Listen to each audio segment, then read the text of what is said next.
Avec l'humoriste Nive. Nive, tes parents sont marocains d'origine? Oui. Bon, toi, t'es né ici. Oui, moi, je suis né ici. C'est quoi ta vision de Montréal là, quand tu regardes par rapport à tout ce que tu entends? C'est l'immigration partout, oui, non, pour, contre. Ton expérience, tes yeux à toi, c'est quoi? Ben, écoute, moi, la grande différence que je vois dans mon vécu, tu sais, mes parents, ils sont arrivés très jeunes ici, 22, 23 ans, et se sont intégrés à pieds joints, là, tu sais, dans le sens où ça étudiait à l'UQAM, mais ça sortait sur... Mon père m'a déjà dit, j'ai fait tous les restaurants de la rue Saint-Denis, tu sais. Ils sortaient, ils consommaient de la culture, ils ont construit le Québec, littéralement, tu sais. Mon père a travaillé sur LG2, chantier olympique, et il parle de... Ben, je lui ai demandé, tu sais, OK, ils ont quitté le Maroc, ma mère pour la France, ensuite mon père pour Israël, ils se sont rencontrés là-bas, ils sont mariés, bon, après il y a eu la guerre de 73, et ma mère a été comme, ben non, c'est pas ça notre vie, fait qu'ils sont venus ici, et je dis à mon père, mais qui t'a bougé? La Floride, mettons, ça t'intéressait pas? Ouais. Et il m'a dit un truc très cool, tu vois, il me dit, pour nous, le Québec, c'était le rêve américain en français. Okay. Et pour eux, c'était important, ça. Tu vois. Et mon père a été indépendantiste, francophile, il refuse de parler anglais politiquement, là, tu sais. Okay. Parce qu'après, il va en Floride et il se démerde pour commander et vivre, là. Mais ici, c'est comme, non. Donc, moi, j'ai grandi là-dedans et j'ai grandi dans des quartiers où il y avait plein d'immigrants, où on faisait partie de la gang. Et on était tous québécois et on les croyait, tu vois. Et bon, à la maison, évidemment que ça change, mais comme dans toutes les familles, là. Pas toutes les familles québécoises qui ont la même à la maison. Mais je trouve que ça a changé, la ville a changé. Ce bon vivre, cette fierté montréalaise de sortir, de vivre des trucs, les festivals, les machins, tout ça, ça existe encore, mais je sens que c'est moins fluide qu'avant. Okay. Il y a moins de fierté, il y a plus de résistance à ce que c'est être québécois. À partir de quand tu as vu le changement? Écoute, je te dirais dans mi-vingtaine, là, ça doit faire un 15-20 ans qu'il y a eu un switch. C'est pas tout nouveau, là, ce que je pense pas, et c'est pas des changements comme ça se fait pas du jour au lendemain, okay. Ça prend du temps, et c'est une nouvelle attitude face à ce qu'on est en tant que société, autant la ville, le rapport ville-citoyen, le rapport province-citoyen, il y a beaucoup de je trouve que les gens sont le mot m'échappe là, mais ils regardent toujours d'un œil de qui c'est qui me crosse, là, tu sais, tout le temps. Méfiant. Méfiant, cynique, tu sais, ah oui, tu sais, avant, on regardait la télé parce que mon père, il me dit, il y avait 2 canaux, là. Fait qu'on regardait. Puis tout le monde était content. Puis les vinyles que mon père m'a donné, qui étaient à lui, c'est Beau Dommage et compagnie, tu sais, consommer normal. Alors qu'aujourd'hui, chacun est plus smart que le dernier, il y a toujours quelque chose de mieux ailleurs. On a perdu, on dirait, cette fierté montréalaise. Mais ça s'explique par 1000 changements. Mais quand tu es un enfant, ça, c'est très intéressant, parce que moi, je l'ai vécu. Mais secondaire jusqu'à la fin du cégep, j'étais à Charlebourg, chez mes parents. Puis mes meilleurs amis n'ont jamais été des blancs francophones. Mes amis, mes meilleurs amis, c'était, entre autres, les Vargas, qui arrivaient de Sainte-Foy, mais avant ça, ils étaient au Chili. Puis M. Vargas, il y avait un problème avec Pinochet. Tu vois le genre. Là? Non, pas juste un problème, mais il y avait un problème, genre, il fallait qu'il s'en aille. Puis moi, là, Juan et Andrés Vargas, là, c'était pas des Chiliens, c'était mes voisins. Mais tu n'as pas cette notion-là quand tu es gamin. Comprends-tu? Tu joues au hockey. C'est qui le meilleur joueur? Celui qui sort. C'est tout, on joue au cowboy. Pour vrai? C'est Puis, tu sais, les grands, genre, c'est le fun. Ça ouvre une nouvelle culture. Moi, la seule affaire que j'ai appris, c'est l'existence de Julio Iglesias, parce que c'était le chanteur préféré de Mme Vargas. Puis les empanadas. Non, mais pour vrai. Délicieux. Genre en disant... Puis eux autres non plus, c'était des petits gars de Charlebourg. Bang, bang, t'es mort, on joue au soccer. Mais oui, mais on les voit les différences quand on rentre dans le milieu de vie de chacun. Tu sais, alors, pourquoi les immigrants, des fois, ça connecte? Parce qu'on a c'est ce même vécu. Ah, ton père, il t'a ramassé. Ouais, ma mère, elle m'a engueulé. Ah, nous aussi, la rigueur. T'es jeune, point. C'est ça le point. Mais t'es jeune, c'est ça. Et je trouve qu'il y a... cette innocence-là a été perdue. Il y a beaucoup de classifications. Qu'est-ce que tu es, toi? Qu'est-ce que je suis? Avant, on était, je sais pas, on jouait au sport, là. Mais c'est que tu le sens avec tes jeunes? Non, ils sont trop petits pour l'instant. Ils sont, tu vois, mon petit, il est à la garderie, il a 3 ans. Lui, il va y jouer avec les amis. Il sait pas que c'est des Indiens, des Haïtiens. Ben, c'est exactement lui, je l'aime, lui, je l'aime pas. C'est le grand, il est à l'école. Tout le monde est dans la cour d'école, il est à l'école publique, tout le monde. Donc... c'est pas tant... comment j'expliquerais? C'est pas juste qu'il y a un changement de façon de faire ou quoi, mais ambiant. Il y a c'est moins cool, c'est moins relax. Est-ce que le liant de tout ça, c'est de parler français? Peut-être, mais je pense que, tu sais, on hyper-focus sur la langue au Québec. Écoute, ma mère, par exemple, qui a réussi dans les années 70, elle me dit « Ah, mais moi, j'aimais pas le sport. » Ah, mais Guy Lafleur, oui. Ah Ah bon? ouais. Ah oui, Il n'y a pas de langue, là. je comprends. Tu comprends? Oui. On vit des choses en même temps. Ouais, ouais, Tu sais, ouais. on se moque de Jean-Marc qui fait flasher le Québec. Oui. Ouais. Mais on les a flashés, nous. Oui. Mhm. Tu sais, cet été, on a fait l'hommage, l'entraînisation au temps de la renommée de La Petite Vie. Ouais. 4 millions de codes d'écoute.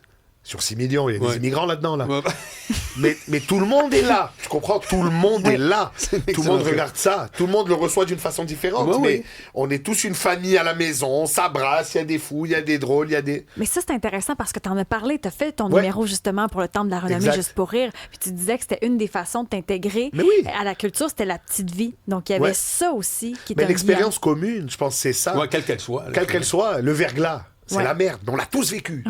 C'est Ouais. la Covid, c'est la merde. Mais dans notre génération, dans 30 ans, on va rencontrer quelqu'un de notre génération. Tu te rappelles Mhm. Mais trouves-tu par contre que la pandémie versus le verglas c'était pas polarisant? Tu sais, là, la Ouais. pandémie, ça a divisé. Oh, mais on aujourd'hui, dirait. tout est polarisant. Ouais. Tu peux dire j'aime les kiwis. Ah bon, et t'aimes pas les bananes? Ouais, mais d'accord, là, je veux dire, ok. C'est bon pour- Ce faux. On dirait que c'est devenu Faut s'indigner un surtout. badge de. Oui, puis Moi, attention. je m'indigne. Oui, mais c'est très vrai sur les médias sociaux, beaucoup plus. Non, même Dans dans la la vie, ben, moi, c'est. Ouais, où ça que tu vois ça? Mais que- partout, mais Ben, ça tu vois, veut- chez ça- GA, avec- tu te fais pas engueuler, là. Non, mais il y a moins de. C'est moins virulent. Mais il y a cet appel-là. Ah bon? Tu prends pas biologique? Quoi? Ah, moi, je sens mais pas ça. vis Je ta te vie. dis honnêtement, là. Ben, on le peut-être. voit même mais, sur la route, mais, l'agressivité des gens. Mais c'est pas Mais même t'as pas de toujours été l'agressivité. clivant. T'es un humoriste très clivant. Ah oui, vraiment. Non, je suis pas clivant, mais je remarque que les gens, c'est devenu un badge d'honneur de j'ai une opinion, j'ai une cause. Tu milites? Quoi? Ouais. C'est quoi cette question? Ben, je sais pas, oui, il y a des causes qui me touchent, mais toi? Ah, moi, toutes. Ah ouais, vraiment? Toutes les Alors causes ça, te tiennent à cœur? ça, je te donne un point. Je connais des gens qui sont de tous les combats. Mais, Oui. mais c'est pas... Je comprends l'idée de l'honneur derrière de défendre la veuve et l'orphelin, mais choisis ton combat qui te touche, au moins, je sais pas. Même sur les aspects politiques, j'en vois beaucoup dans mon Mais entourage oui. qui sont pas d'accord politiquement et donc se disent on ne peut pas parler de politique ensemble, c'est trop sensible. Tu sais, ils sont pas capables mais c'est la d'échanger. base de la société moderne. Oui. Même les Grecs, là, Platon, il n'a pas dit « voilà ma doctrine ». C'est les dialogues de Platon. Ils discutent avec un passant et ils arrivent à une conclusion logique. C'est ça, notre société basée là-dessus. Le débat, le vote. Alors voilà, moi je te propose vert, toi rouge, pour qui tu votes. Mais ça doit être ça. Et là, on s'est campé dans des trucs. Ah, toi tu votes pour lui, on peut pas se parler. Mais au contraire, merde, c'est ça le principe de la Ouais, on démocratie. dit souvent, si tu négocies pas avec tes adversaires, tu négocies avec qui, là? Mais exactement, et ça veut dire, j'espère qu'il y ait qu'on soit pas tous d'accord sur le même truc, sinon à quoi bon? Si tout le monde s'habille pareil, tout le monde mange la même chose, tout le monde vit dans le même quartier, tout le monde pense les mêmes idées, c'est plate. Mais man. ça, c'est intéressant. À Oshéaga, à peu près tout Ouais. le monde est habillé pareil. Mais aujourd'hui, Ah oui, mais oui. aujourd'hui Ah. tout le monde se ressemble. Mais quand t'es jeune, peut-être. Oui, Non, mais quand on était t'sais, jeune, c'était- non. Il y avait différent, et Oui. aujourd'hui ça va même plus loin. Tu vois, Toi, t'étais déguisé en marocain, ça marchait à mort. Je l'étais, regarde le poilu, C'est man. fou, c'est J'avais fou. cette gueule à 17 ans, là, tu sais, je pouvais pas me cacher. Mais pour te dire, cette façon d'uniformiser l'originalité même, ça, c'est pour moi, c'est un meurtre en soi. Avant, c'était, tu voyais quelqu'un, qu'est-ce qu'il a à offrir lui? Alors, est-ce que c'était l'habillement? Est-ce que c'était son swag? Est-ce que c'était la façon qu'il parlait, ses expressions? Mais chacun arrivait avec son jeu de cartes. Bon, moi, c'est ça, toi, on peut jouer ensemble. C'était ça. Alors qu'aujourd'hui, si on a tous le même jeu de cartes, tu n'as pas le même jeu de cartes, sors de la pièce. Ah ben merde, c'est plate, là. Ouais, c'est plate, Mais si on tu est me tous fais d'accord. réaliser ça, effectivement, il y a une aseptisation. Mais oui, mais même la beauté, les codes de beauté ont changé. Avant, moi, je sais pas, les super modèles quand on était jeune, c'est pas un hasard. Je veux dire, Cindy Crawford, elle arrive dans une pièce, c'est unanime. Wow, ça existe dans la nature, ça. Bon, ben super. Alors qu'aujourd'hui, c'est tout le monde, on a suivi le même modèle, tout le monde a la même gueule, et t'aspires à avoir la même gueule que tout le monde. C'est bizarre, ça manque. Je suis un créateur, il faut que chacun ait une originalité, là. Mais quand tu pratiques, t'es un humoriste, ton Ouais. but c'est de faire rire. Ouais. Est-ce qu'il faut que tu fasses attention énormément à ce que t'écris en partant, avant même de le jouer? Moi, j'embarque pas dans ce débat-là, qu'on Non? peut pas rire de tout. Non, c'est pas vrai. Ok. Si ça accroche, c'est pas bien fait. OK. Dans la bien fait. manière. On cite Yvon Deschamps tout le temps, comme l'exemple, avec raison. Ouais, mais Yvon Deschamps, au début, tout le monde oublie qu'il y a du monde qui montait sur scène pour lui donner le voler. là. Super. C'est comme si... Il a raffiné son art jusqu'à que ce soit unanime. Les Denis Drolet sont fait huer de leur premier gala. J'étais là. Dehors! C'est quoi cette affaire? Tu l'as entendu ou t'étais là? Non, mais je l'ai vu moi, à la j'étais là, télé, live, tu étais là. dans la salle. Complètement. Et là, tu te dis, ah ben ils ont travaillé leur truc. Mais oui.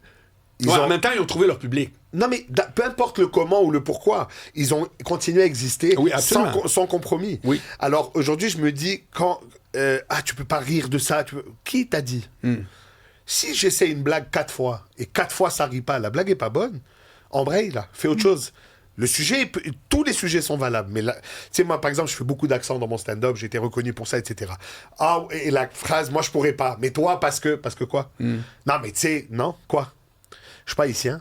Pourtant, j'ai fait l'accent haïtien à Port-au-Prince, devant 400 Haïtiens. Ça a bien répondu. C'est sûr. Standing ovation au milieu du numéro. Oui. Qui va me dire quoi après? Non, mais c'est jamais les personnes qui sont directement concernées qui parlent. Mais tout ce C'était quel discours grand classique. de bien-pensant, oh, moi, ça m'offusque. Mais tu as le droit d'être offusqué. Oui. Et c'est mon droit de t'offusquer. Oui. C'est tout. Après, fais des choix. Moi, il y a des marques que je consomme pas, des produits que je consomme pas, des gens avec qui je me tiens pas. Mais je vais pas lui dire, change-toi. As-tu l'impression qu'en politique, par exemple, l'offre politique, elle est, selon ce que tu viens de dire, c'est-à-dire, moi, je dis ça, ou bien que tout le monde essaye de louvoyer, marcher avec les sondages? C'est quoi ta vision de ça? C'est en bloc. C'est en bloc. On refuse certains trucs, on accepte certains trucs sans même faire la recherche. Tu vois, et le débat, il n'est pratiquement inexistant. Parce que aujourd'hui, la honte de se faire dire que tu es de droite. Mais moi, j'ai étudié en philo à l'UQAM. J'étais Che Guevara, j'avais le chandail et tout, là. Et aujourd'hui, la gauche que je vois aujourd'hui ne me représente aucunement. Tu vois, alors tu te fais taguer de X, mais c'est des tags, des mots-clés, des hashtags. On est dans un média social, là. Mais alors que je pense que le débat va faire construire. Et les représentations qu'on a aujourd'hui, c'est, on dirait, des fans de lutte, là, avec la pancarte. Et lui, c'est le méchant, on l'aime pas. Et quand il rentre sur scène, on dit bouh, et lui, il joue le jeu. Puis il faudrait surtout pas qu'il fasse quelque chose que j'aime, parce que j'aurais pas le droit à ce moment-là de le dire. Exact. Alors, tu sais, on a le débat dans la culture du cancel culture, là, on élimine quelqu'un parce que... ça, c'est dur sur les projets d'envergure, d'avoir une idée là, qui va changer quelque chose, c'est très difficile. C'est difficile parce que les gens ne sont plus dans... Enfin, les gens, je parle pour moi, là. On dirait qu'on a perdu cette quête de vérité. Cette quête de... C'est le meilleur qui gagne.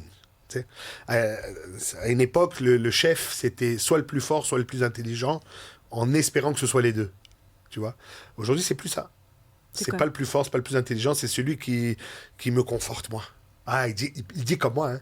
Ouais, et l'autre, je suis contre. Mais c'est la vie, là, c'est pas un jeu. Il y a des vraies incidences. Alors, je trouve que la prise de position, elle est zéro nuancée, même de nos bien-pensants, là, même de nos intellectuels, c'est rendu un... Il faut rendre la place aux intellos, là. Mais donc, c'est des gens qui vont réfléchir pour nous ou qui vont exposer leurs réflexions avec un peu plus de doigté que lui, c'est un chien, l'autre, c'est une chienne. Là. Mais donc, le public a une responsabilité. Non. Pourquoi non? Mais parce que c'est pas... tu sais, moi qui fais une blague, on va dire limite, là, tordue, le gars qui rit, là, est-ce qu'il est... incriminé par son rire, ça se réfléchit pas. Tu as déjà fait de la scène, tu le sais. Un rire, c'est là. Tu n'as pas le temps de process. Ton cerveau, il te dit ça, c'est drôle, mais c'est. Ouais, mais il n'est pas victime de ton humour, là. Non, il rit parce que. Parce que c'est drôle. Bon. Il rit parce que c'est drôle. Bon. Quelqu'un qui tombe, là. Mettons, il y a quelqu'un de ton équipe qui rentre dans le studio, il se fracasse la gueule. Oui. Lui, il n'est pas cool. Il a peut-être des blessures. Oui. C'est sûr que je ris. Oui. C'est certain. Regarde, il est tombé. C'est sûr. Après, on va aller voir s'il est correct. Oui. Mais le ça premier commence à réflexe. rire de lui. Mais au départ, mes enfants, je ris d'eux quand ils tombent. C'est magique. Et après, est-ce que tu as besoin de Qu'est-ce qu'ils font de là? plus drôle, tes enfants? C'est quoi qu'ils font de plus drôle? Parce que moi, tu vois, j'en ai pas eu. Ouais. Puis je vais vous faire une confidence, j'en voulais pas, OK? Ça n'a pas rapport avec ma vie. Mais je me suis toujours dit, le filet de niaiserie que j'aurais pas pu faire, tu comprends? Non, puis plus voir. Ce qui est fascinant, c'est l'absence de filtre. OK. Il n'y en a pas encore. Il voit quelque chose, il le pointe. Pourquoi? Ça, là, dans 1000 situations. OK. Allez, ça suffit, mais tu viens de me dire non.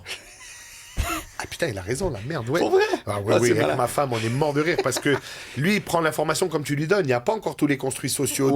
Je devrais pas dire ça, ça va le vexer. Je comprends. Non. Lui, là, il y a une info. Papa, ça va? Tu respires mal? Tu as couru?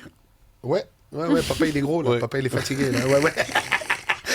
Ça me brise, là, c'est génial. Là. Mais c'est intéressant pour revenir aussi à ce que tu disais par rapport à la responsabilité du public. Tu trouves pas que le public devrait arrêter de rentrer dans les guéguerres, justement, de lui il est gentil, lui il est méchant? Mais ça a toujours existé. Sauf qu'avant, c'était sur le parvis de l'église ou à la taverne.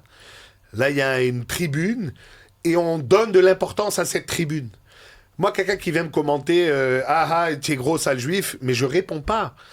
Pas parce que c'est insignifiant dans ma vie. Alors, ok, tu penses ça. C'est cool, man. Il y a 1000 autres qui pensent différemment. Ça va. Mais cette espèce de pied d'égalité, là. Moi, je sais ce que tu as parce que j'ai cherché sur ChatGPT. Je suis pas médecin, mais Ah. Mais t'es pas médecin, tu l'as dit. Voilà, ouais, c'est Arrête-toi bien là. Arrête-toi là. T'es pas médecin. On est avec Nive, humoriste.